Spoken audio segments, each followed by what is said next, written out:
တော့မိရာကဒီမှာပထမဆုံးပေါ့နော်ဒီ water sign တွေကနေပြီးတော့ခန်းစာရသည်ပါလေးအတွက်ကိုပထမဆုံးဟောပြပါမယ်ဆိုတော့ဒီဂျွန်20ရက်နေ့ကနေဇူလိုင်20ရက်အတော်တွင်ဂျုံတွေ့ရနိုင်တဲ့ကိစ္စလေးပေါ့နော်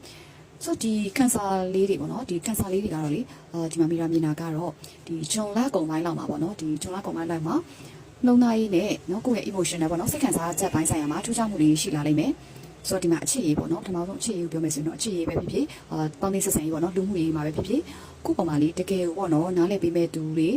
ကိုယ့်ပေါ်မှာဆက်ဆံရေးကောင်းမှုတဲ့သူတွေနဲ့စုံတွေ့ရတတ်တယ်နော်အဲ့လိုတွေနဲ့စုံတွေ့ရတတ်ပြီးတော့ကိုယ့်ရှိကိုသတင်းကောင်းလေးတည်ဆောင်လာမျိုးပေါ့နော်သတင်းကောင်းလေးကြားရတတ်တယ်ဆိုတော့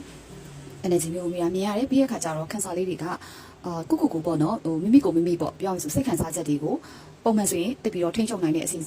ထိန်းချုပ်နိုင်တဲ့စွမ်းရည်မျိုးမရှိဘူးပေါ့နော်ခန်းစာလေးမှာကအဲ့တော့ဒီမှာဆိုလို့ရှိရင်ဒီကာလတွေမှာပေါ့နော်ကိုစိတ်ခံစားချက်တွေကိုရင်းရင်းချက်နဲ့နော်ရင်းချက်စွာနဲ့နော်ရင်းချက်စွာနဲ့ထိန်းချုပ်နိုင်တယ်ဆိုတော့ဒီ King of Cups ပေါ့နော်စွမ်းရည်မျိုးတွေကိုဒီမှာမြင်ရတယ်ပေါ့နော်ဆိုတော့ကိုကလုံးဝတည်တည်ငြိမ်ငြိမ်နဲ့ပဲဖြတ်တန်းသွားနိုင်မယ်ဘယ်ကိစ္စပဲမဆိုပေါ့နော်ကိုယ့်ဘက်ကနေတည်တည်ငြိမ်နဲ့ဖြတ်တန်းနိုင်မယ်ဆိုတဲ့ energy မျိုးပေါ့တခုရှိတာကတော့လေဒီမှာကိုယ့်ပေါ်မှာပေါ့နော်နည်းနည်းလေးအကောက်ကျန်နိုင်တဲ့အကောက်တေးရောက်ကလေကိုယ့်ပေါ်မှာခြေထိုးခံတာတို့အကောက်ကျန်တာတို့ပေါ့နော်အဲ့လိုမျိုးလေးတွေတော့မိတာဒီမှာ energy ရရပေါ့နော်ရုပ်ထက်ကြီးအဲ့လို energy ရတယ်ဆိုတော့ကိုယ့်ရဲ့ပုံဝင်စင်မှာရှိနေသူတွေတတိထားပါကိုယ့်ပုံဝင်စင်မှာကိုယ့်ပေါ်မှာလူအမှန်တကယ်လေးကောင်းတဲ့သူမျိုးမဟုတ်ဘဲနဲ့ကိုယ့်ပေါ်မှာဟန်ဆောင်နေတဲ့သူတွေဖုံးကွယ်ထားတဲ့သူလှည့်စားထားတဲ့သူတွေတော့ရှိနေတတ်တယ်ပေါ့နော်အဲ့လိုမျိုးလေးတော့မိတာမြင်ရပါတယ်ဆိုတော့နောက်ထပ်သတိပေးချင်တာလေကိုကလေ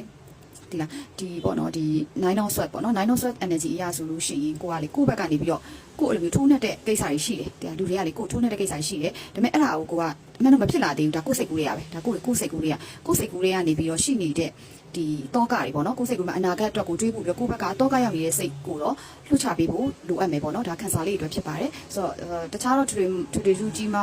အနှောက်အယှက်မျိုးတွေတော့မရှိဘူးဒါပေမဲ့ခုနကဘယ်လိုမိတ်ဆွေအတူရောင်နေတချို့တွေပေါ်လာတတ်တယ်ဒါမှမဟုတ်လက်ရှိရဲ့ပေါင်းနေတဲ့သူတွေမှာပဲကိုယ့်ပေါ်မှာတကယ်စစ်မှန်မှုမရှိတဲ့သူမျိုးတွေကိုကြုံလာတတ်တယ်ပေါ့နော်ကိုယ်နောက်ွယ်ကနေပြီးတော့နည်းနည်းလေးနောက်ွယ်ကနေချောင်းပြီးတော့လူတိုက်ခိုက်နေတဲ့သူမျိုးလေးတော့နည်းနည်းသတိထားမယ်ဒါပေမဲ့ကိုကလေဘယ်လိုဖြစ်တည်တည်ငြိမ်နဲ့ရင်းချက်စွာနဲ့ထိန်းချုပ်နိုင်မယ်ဆိုတော့ King of Cups ဆိုရင်ပြီးတော့ကိုမှရှိနေနော်ဆိုတော့